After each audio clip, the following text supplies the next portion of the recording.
Good morning. Today's book we're going to talk about is Simple Screenprinting, Basic Techniques in Creative Projects by Anne Stromquist, 2004, copyright, publisher Lark Books, a division of Sterling Publishing, New York, New York.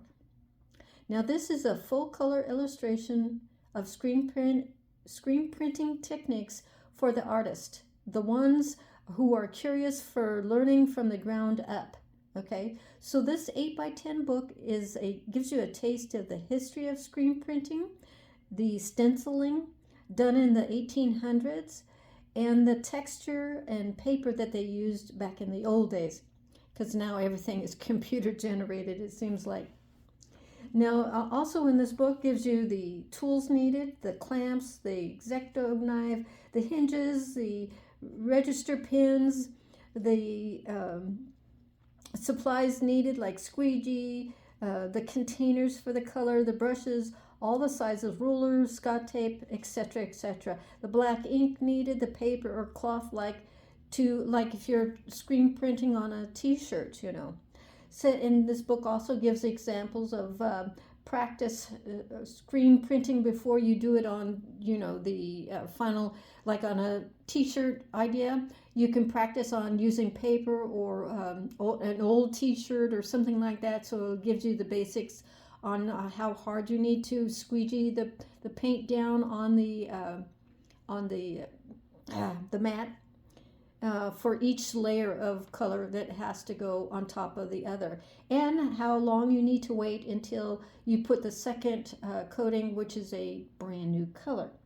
Okay, so this is I found the book fantastic as far as all the color illustrations, which I'll show you in a moment, but it tells you it gets you creative, your juices going, I could do this with this and I can do that, especially on paper. Or here's an idea: Christmas wrapping paper. You can do your own, okay, and use it for Christmas wrapping paper, your own designs and everything, which using the squeegee, you can even use not a large 8x10 squeegee, but those small squeegees, that you can use by hand. I think they're like a 4-inch long. So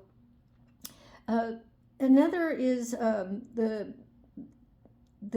problems that you might come across using a squeegee, and such things like the streaks or the runoff, not making contact with the paper. The author really goes into that because it's very imperative that you use the right amount of pressure, knowing what to do if the paint runs off, and how to fix it.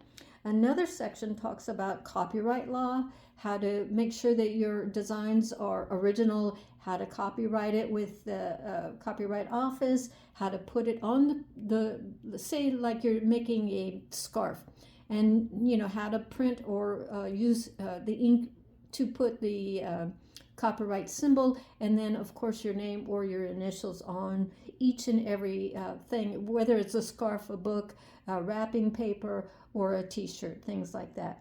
So, and then also another section in this is how to build a home art room, your arts and crafts room.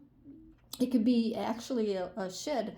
Maybe you have a friend or your husband or somebody, or even you could build your own art room outside, if you will.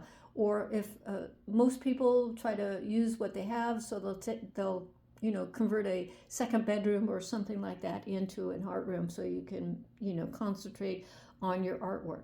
You can also make postcards, decorated brown bags, pattern on rice paper, create, like I said before, wrapping paper for the holidays, greeting cards. That's an idea, isn't it? Take out cartons, or a box. Say if you make art or crafts like ornaments or something, you can decorate the box or the ticket item, and make those little thank you cards, or a little note with a thank you on it as you shipping out your artwork to customers who purchase your items. So there's so much more you can do with screen printing, if I could get my tongue out of the way. So creators, I tell you, this is a great idea book. You learn how to do it. I've used the book and I've made my own t-shirts, which actually worked out really well because I followed exactly what the author was suggesting. You have to take your time. Don't be in a rush to do this. You have to take your time. Enjoy the process, okay? It's really cathartic, It's really, have music in the background going as you're concentrating on your artwork. It's really wonderful. What a way to spend your weekends doing that, I love it. So there's so many ideas. You won't know where to start when you look at this book and you run through. So I would always, I have a notepad next to me everywhere I go, of course, and I just jot down ideas that I can do. And so now I want to take a moment, if I can, is just flip through the book here for you so you can just see the different type of ideas that you can get, paper or see, look at that. That's all screen printing ideas. Look at that. That's just wonderful.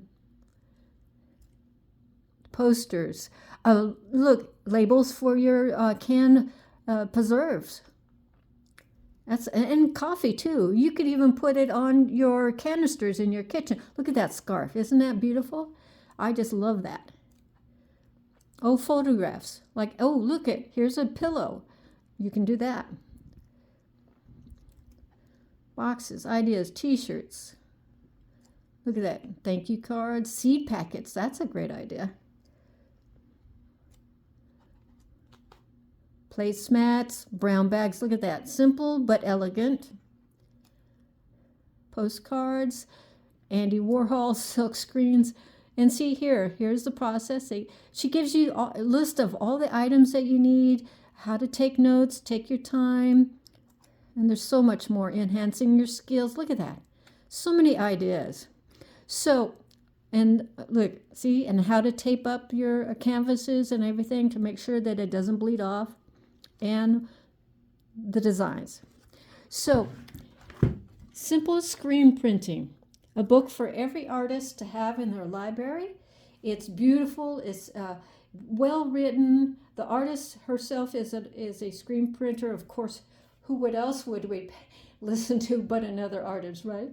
So until next time, please enjoy Simple Screen Printing. You can get it anywhere in Barnes & Noble's, Amazon, anywhere where books are sold, okay? A great addition to your library. Until next time, keep reading.